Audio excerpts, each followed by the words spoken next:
Alrighty, so this is not like a well worked through idea. This is like a broad stroke idea of things that we could do just with quantum communication and probably with existing hardware. And I talked about this before, and I wanted to make sure we did a deep dive here.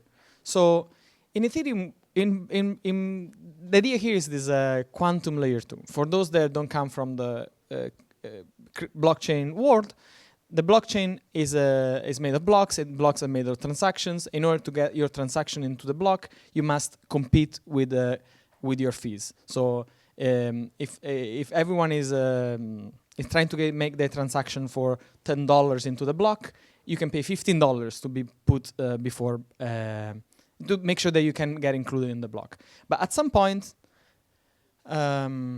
there is a limit. What I'm trying to say is that there is a limited amount of transactions that you can put in a block. And so what people came up with is they say this is a layer 1, and then you have a layer 2. And the layer 2 is let's say a much faster chain that is run most times by a single sequencer node.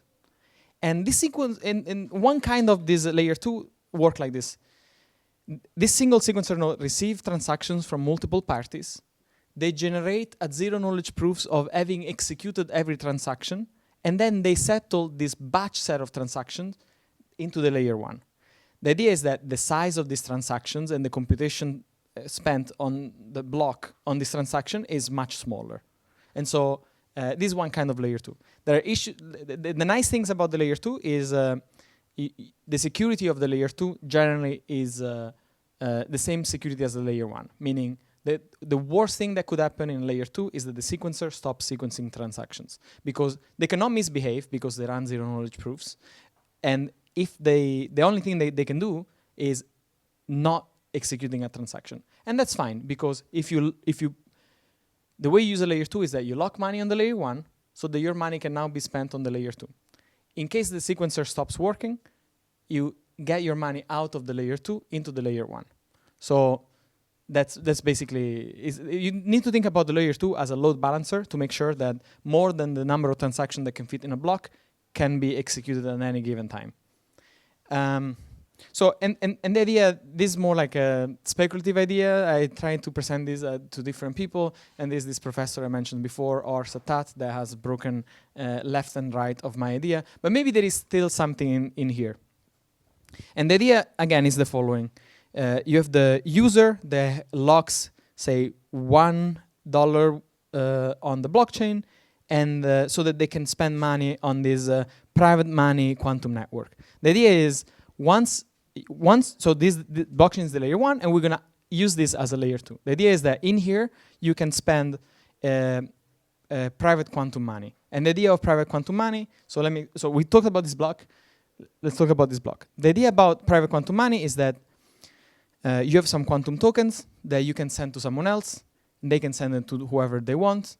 And the nice property about quantum money in general is that they are digital-like communication, meaning these nodes can talk to each other via fiber optics, but they have physical-like properties. The moment I send a quantum token from my machine to another machine, it has left my machine, and so the transaction of moving that money is instant and private, and there is no ledger that needs to exist. So the difference between classical layer 2s and quantum layer 2s, one of them is that in the quantum layer 2s, you don't need a sequencer, you don't need a ledger. Transaction can happen in a local way amongst these parties. So the way it's going to work is the user locks $1 in the blockchain, and then later they instruct either they run this node in the network, or they trust this node, or ideally they do remote delegation to this node. That you can do it either with software, which doesn't work yet, like it's not practical today, or you can use things like Q-enclave that we've seen from the previous talk. That uses trusted hardware. And so the idea is that you instruct your node to go, and so now we have a problem, which is we want to tell this node to take some quantum token from the layer 1 and spend it into the layer 2.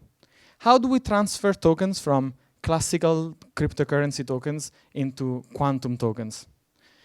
We need to, the blockchain cannot emit tokens. They cannot emit quantum state. And we don't have, we cannot rely on a single trusted party to generate quantum tokens, because otherwise that's like not what we do in blockchains. So we need to come up with a way for which you have a set of parties that generate a quantum token, and they act as a bridge. And so that's like we have a set of nodes that act as a bridge by what they do. They check in the blockchain if you have $1 worth of tokens. They run this MPC, and at the end of it, they generate a quantum token. The MPC makes sure that none of them individually knows how did they generate the quantum token. This is important because you want to make sure that the quantum tokens cannot be double spent as long as the person that generates them doesn't generate more than one. So we use the MPC to make sure that we generate a quantum token that cannot be generated more than once. In order for them to generate it again, they gotta collude. And the idea is that the majority of them is honest.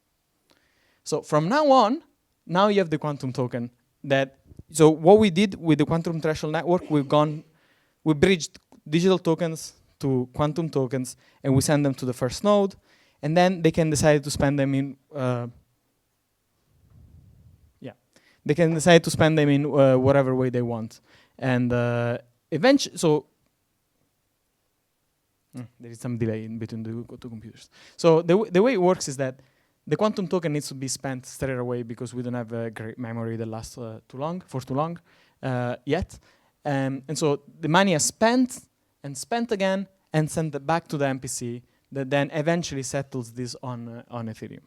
So the idea is, you cannot do like in layer 2s, you do one transaction, then you do another transaction, and you can keep the money on the layer 2. Money needs to be moved across multiple parties atomically, or what you can do, you measure the token, and you store a classical representation of it, and eventually you settle it. This comes with some problems, meaning that now the quantum MPC needs to keep an order of all the classical measurements. But we can talk about this maybe after the questions time. So anyway, this is an idea. The talk ends here. But just to summarize, we're trying to find what are problems that we could, what are solutions that we could bring to cryptocurrency, for example. And I think that this would be one. And where you bridge quantum tokens into, so digital tokens from blockchains into quantum tokens in private quantum money networks. Now, the reason why this doesn't work 100% is that once the token is sent to the first party, you need to, and this party sends it to someone else, and this party sends it to someone else. Imagine if each one of them sells each other a coffee for $1. So this one gets $1, send it here, and this guy gives him the coffee. This guy sends $1, and the guy gives it the coffee. The problem is each one of them don't know if this quantum money are correct quantum money. So, because I'm not aware of private quantum money schemes that have local verification. And so we need to come up with alternative protocols, maybe that run optimistically, and then the MPC gives a receipt of correct. Public verification, why it doesn't work? Because you want to be decentralized. Why cannot for that layer I have public verification for the quantum? So, meaning at every node, at every step, someone checks with the MPC? Because you can have this local verification, meaning at every step someone checks with the bank, but the problem is that now the bank gets to see all of the transactions here. And so you lose most of the properties of super fast settlements and privacy. So ideally, the protocol that I would like to see is one where it is optimistic in the sense that you make the money route through here, and then the bank to the last person gives them a certificate that then can be back propagated, and then the transaction is confirmed. But I haven't figured out all the details on how to do this. And there are people like Or that thinks that maybe it's not even possible to do. But it would be great to try to figure out solutions that are on this line. I'm not saying this is the solution. I'm saying, I wonder if we can look in this problem space.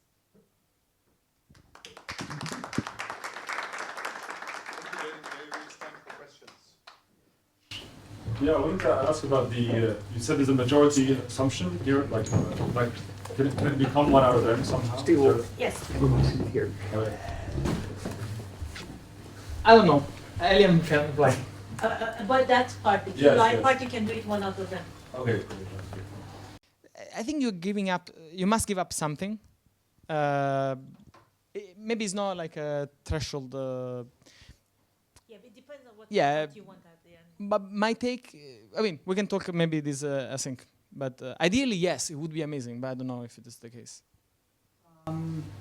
More of an observation. One thing where we can help for sure on blockchain is using quantum enhanced infrastructure to make classical blockchains faster. So for instance, we know that there are MPC protocols between quantum enabled parties that require only one round of communication.